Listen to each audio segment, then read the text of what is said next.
What's up, YouTube? This is your boy Ray again, back with another video. And today I just want to talk to you about how allowing the wrong people in your life will completely derail your progress and set you backwards. And yeah, let's get into it.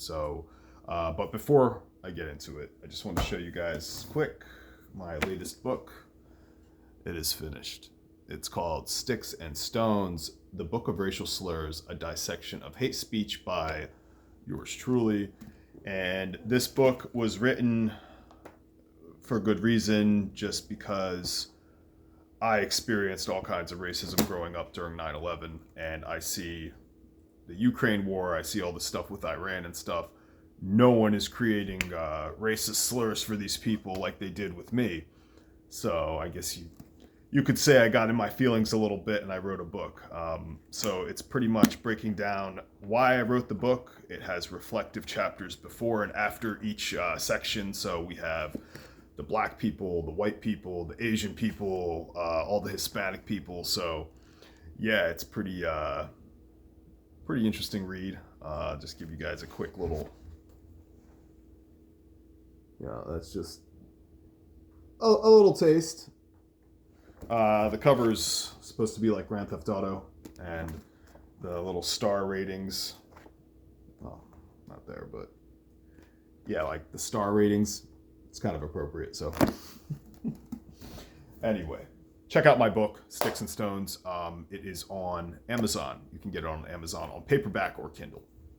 Anyway, so why am I making a video about how having the wrong people in your life can set you backwards and basically take away from your progress in life? Well, it's the truth. Okay, I'll give you a quick example. I was in a relationship last year in 2025. I met someone online.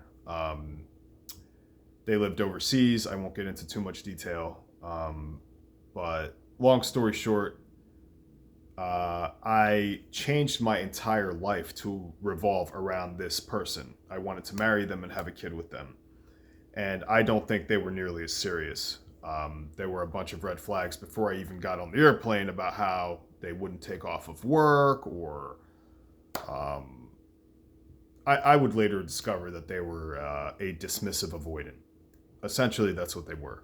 I thought they were narcissistic, which they are. They have narcissistic tendencies, but I think I think that there was something larger at play. Anyway, so I changed my whole life, my work life, my social life, everything. I basically put all my eggs in this basket to be with this person for the rest of my life. I thought I met the one. Turns out they weren't the one at all. Turns out they had sold me an illusion, a fantasy. And when it was all said and done, when they decided to leave me, not once, which was when I was actually overseas visiting them, they left me stranded in that country for 7 days. It was terrible. Then they came crawling back, and I was like, well, let me take them back because I don't want to have regrets later in life, right?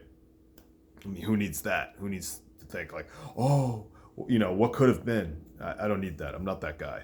I mean, clearly I'm not that guy. I mean, I've got to scope my options out. I've got to explore them. So I went all the way to that country to, try to be with this person. And it turns out when you invest in people, they don't appreciate it. I mean, it might make you feel good to try to do something with someone, but if their heart isn't in it, or if there's other people in the background, which I can promise you 1,000%, she was talking to other guys. I mean, the signs were there, and then, yeah, that's all I'll say. But, yeah, so I changed my whole life to try to be, and when it was all said and done and the dust had settled, I was actually in a somewhat worse position than when I had met them. I mean, I had met them in, where I was like kind of didn't have a lot of money, didn't have a lot of opportunities coming my way. It was the dead of winter, and I'm a painting contractor, so I didn't have a lot of work lined up. I ended up doing things to get by, of course. I found work, but I found that most of my time, energy, effort, money, thoughts, emotions, hopes, dreams went into this person that was the wrong person. And I couldn't have possibly known they were the wrong person until I got to know them, I got to experience them and all that. And it's unfortunate because I could have stayed in this country, in America, and experienced the exact same thing. I didn't have to. But again, I'm not the type of man to want to live with regrets. So I decided I have to go pursue this woman. I have to go see if there's something here. There was nothing there. Yeah, I was pretty much just, I got played. Whatever. I mean, it happens to a lot of people. At least I didn't marry her and have kids and then I got played. I mean, at least, at least they decided to be their dismissive, avoidant selves. And if none of you know what a dismissive avoidant is, there is a plethora of videos on YouTube about it. They kind of seem like they're narcissistic people, and they do have narcissistic tendencies. Like, they tend to glorify themselves, all that. But it's not.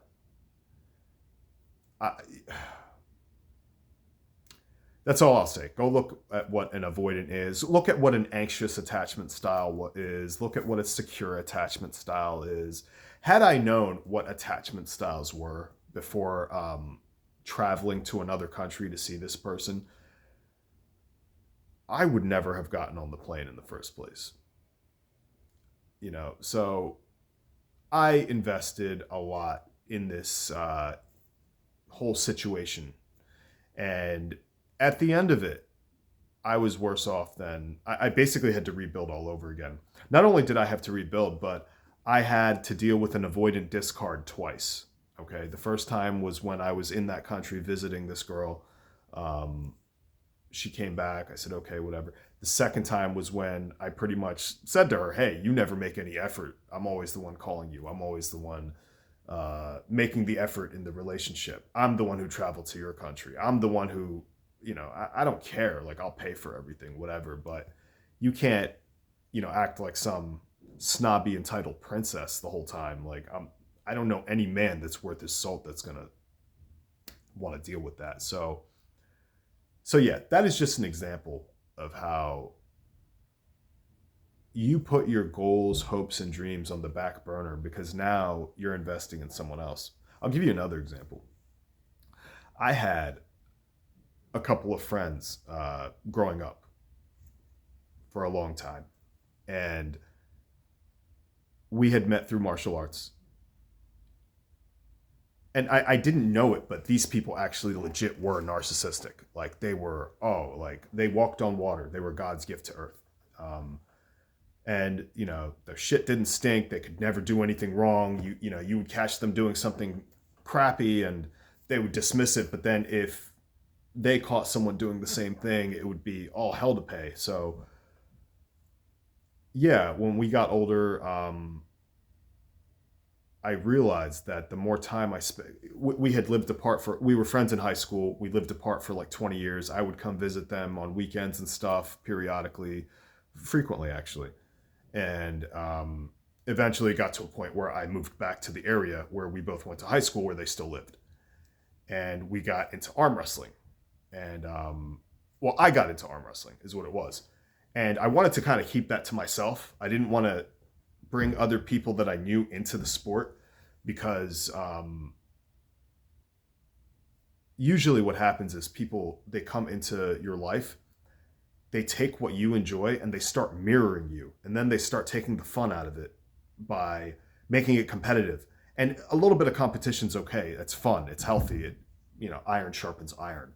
But too much toxic competitiveness is starting to get like, it's kind of like the martial arts teacher teaching the student, and the student suddenly, eventually, when he gets good enough, he wants to see if he can hurt his teacher.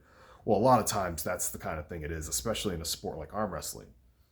So that was just like the tip of the iceberg. And it takes certain situations to expose how certain people are. Like visiting that girl in another country. I mean, she had to be put through, she had to be exposed to me, and I had to be exposed to her to see who she really was and who I really was.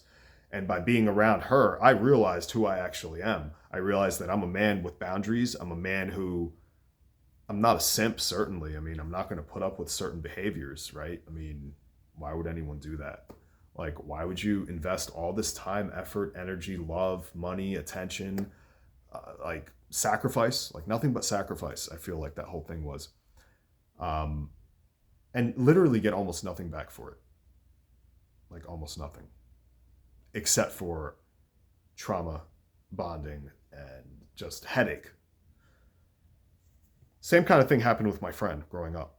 Um, it was him and his twin brother. He's straight, his twin brother's gay, which is whatever, but a lot of times that would start to, because his brother would do some gay shit. No offense to anyone. I have nothing against gay people, but sometimes he would come up and start groping you and just being like sexually deviant. And you're like, whoa, dude, get away. And then his brother would defend him. And I'm like, dude, don't defend your brother. He's being nasty. Don't do that. And again, I'm not saying all that because I have anything against gay people. What I have something against is being sexually harassed by anyone. So it's like, how was I set backwards by my friend? Well, I invited him into my community, okay? And he slowly started to push me out in a way. He would start getting in with the people that I was kind of at arm's length with. And I warned him. I said, listen, you might want to keep some of these people at arm's length. They're not your friends. It's not like they've known each other 20 some years like you and me. Like, don't treat them with the same level of respect that you treat me, because they're not going to treat you as well. Time and again, he would come up to me and say, oh, this person's a piece of crap. Oh, this person's a piece of crap. And I'm like, dude, why are you trusting these people? What's going on? Well, I guess he would run back and tell these people that I said that they were not trustworthy because I was friends with him longer. But here, he wasn't telling them that he was coming up and complaining about these people to me. So he would run back to these folks, tell them the conversation we had, and now I was suddenly persona non grata. I was the crap talker. And I'm like, ah. Oh. So then I realized this guy's kind of a friend of me. And I was kind of told that in school as well, by my sisters. My sister in high school had observed me and him around each other. I told this friend, hey, I think this girl likes me. And he got really, like, I could see it in his face. He was like, how? Why? Why do you think that? Like, why would she like you? Because he liked her. But she clearly was making passes at me. Like, my buddy was like the very extroverted, arrogant, cocky type. And I was more like the laid back, chill, like, I was a foster kid. You know what I mean? So like the girls who liked the quiet, silent type, those were the girls that I attracted. But those were the girls he liked. And I'm like, dude, like you have a certain kind of girl coming up to you. Like, why do you need the girls that come up to me? Why do you need them as well? Like, what's up with that? So I saw eventually this guy's a friend of me. Well, what did he do? He started sabotaging me in the community. And I started to hear things from other people that he's saying about me. And I'm like, I've known this guy since middle school. And here he's... And I never would have known that he was like this had I had I not like actually invited him into the arm wrestling community. And anyway, I ended up leaving that community. There were, it was a lot of very toxic reasons. Plus, I have a bullet in my neck, so I can't be having my arm and clavicle and stuff yanked like that. Eventually, when I got to a certain level of strength against certain like dudes, all bets were off. I was going to injure myself or something bad was going to happen. So I had to quit. But anyway, family. Let's talk about family. Having the wrong family in your life will definitely be a detriment to your progression as a human being in life, or just your overall emotional, like, security, just anything. Because the older you get, the more your emotional and mental well-being are a priority. Because you're tired of the games. You're tired of the stress, the extra stress in your day-to-day from people that claim to maybe love you or have your best interest in mind. It's like, I get enough BS from the world. When I go out there, sit in traffic, I'm at work, I'm dealing with other personalities, other people that I don't necessarily want to be around. Now you're showing me that I don't want to be around you as well. Like, it's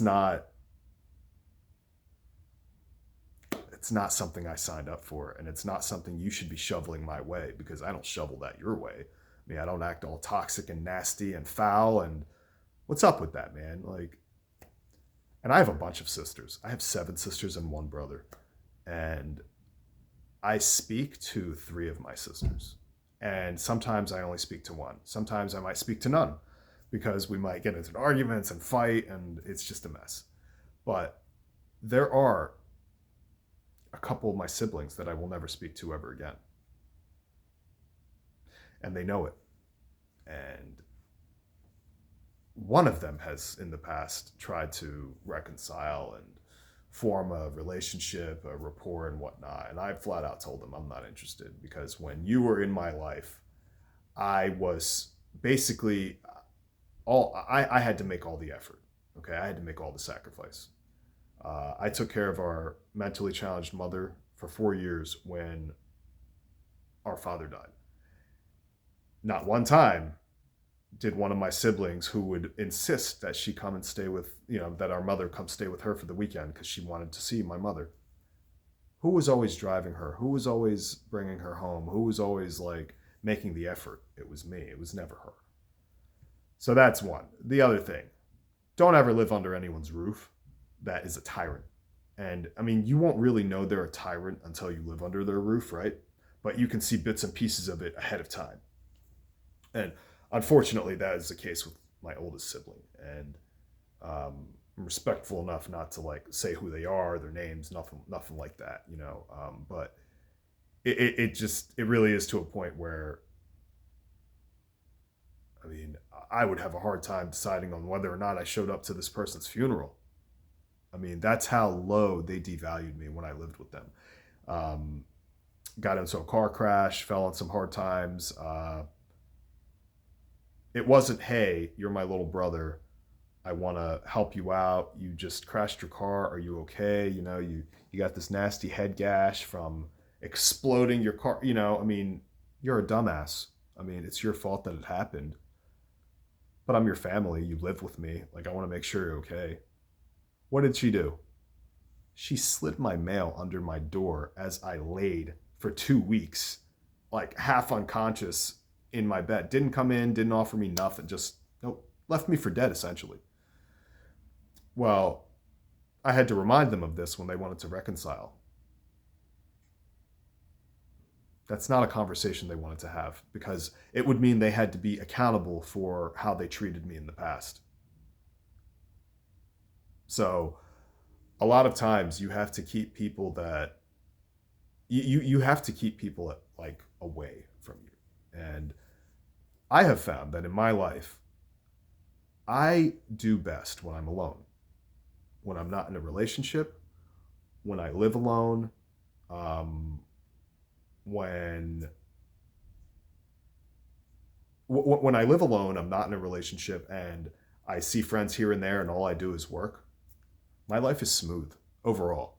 I mean, I don't have drama from outside sources invading my peace of mind, and I can sit there and focus and do things like this. Or like this, which this book is now banned from Amazon. You can't even buy it. I think I'll try to get a couple $1,000s on eBay for that boy. Or this. In the last 8 months, I published 3 books. That's nothing compared to some people, but for me, I think it's pretty damn impressive for me, for who I am, for how I grew up and all that kind of stuff. And I'm sure a lot of people who have seen, they're not happy about it. I'm going to tell you guys something, okay? I have given away almost 20 books. I have given away almost 20 copies of different books.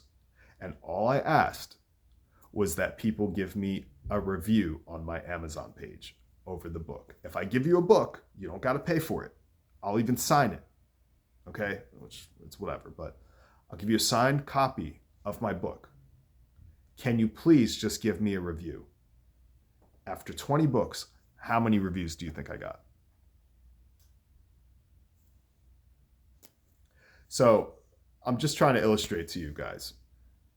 The more you give, the more you sacrifice, the more you make the effort towards other people, please do not expect it to be reciprocated. There's like a 75% chance that anything you do for someone will not be reciprocated. You just have to be ready for that. Am I upset? No, I'm not upset. I don't care. I see who these people are.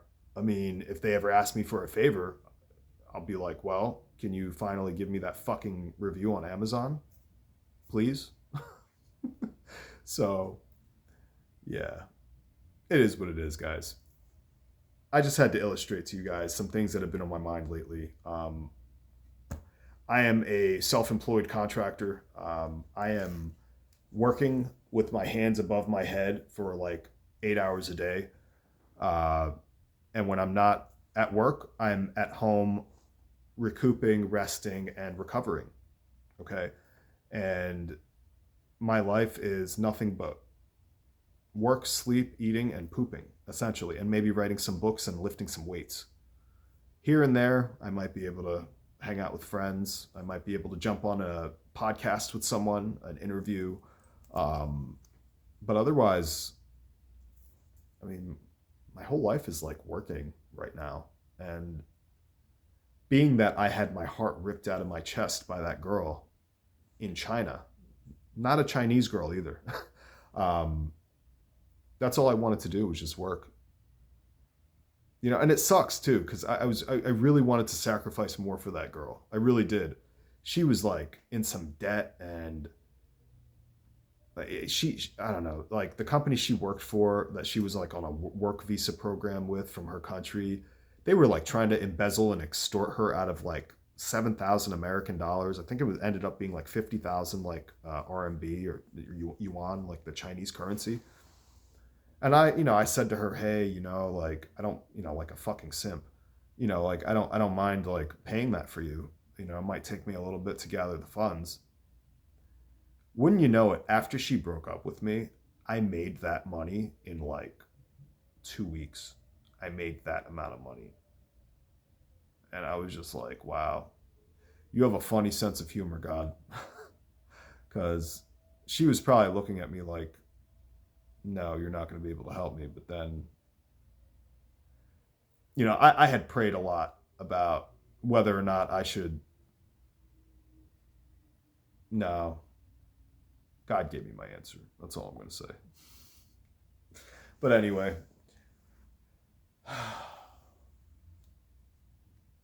if you have friends, if you have family, coworkers, any of that, be very, very careful how much of your energy you give them. Okay, guys, I'm saying this with a lot of love, and kind of like an old uncle or an older brother or just some random stranger that has befallen a lot of highly stressful situations based on other people being in your life. And love doesn't have to hurt, guys. It really doesn't. I mean, it's not that complicated. You show the person you love them, they show that you love them back, or that they love you back. Unless they don't, I mean, you have to go based on what a person shows you, not what they say. I mean, if you're saying through text messages and Instagram, whatever, oh, I love you, I think about you, all this stuff. I mean, back up your bullshit. I mean, call me then.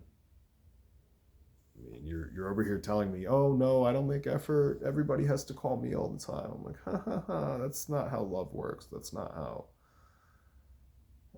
That's not a relationship I want. I don't want to feel like I'm chasing the person that I'm supposed to be with. What is that? That's that entitled princess. I mean, I swear these girls nowadays, they get all of their dating advice from TikTok and Instagram, and you know, women need to get dating advice from guys because guys are going to give them the truth. I mean, but usually women don't want dating advice from guys because guys will tell them the truth. So there is that. But yeah, guard yourselves, guard your energy, guys. Take care of your health, take care of your bodies, and mitigate the amount of stress you guys have, okay? Because my goodness, the amount of stress that I have dealt with since October when this girl decided to kick me to the curb because I told her, "Hey, I just want you to call me more. I deserve more than this." I mean, I'm losing interest here. I don't want to keep making, I feel like, are you talking to other people? Like, who are you giving your attention to if you're not giving it to me? So, anyway, that is over. I'm sure you guys have dealt with that stuff too, but yeah, just wanted to get on here and rant for a little bit and impart a couple words of wisdom. I felt the need to. I really did. I really did feel the need to come on here and get some of this off my chest. I feel a little better.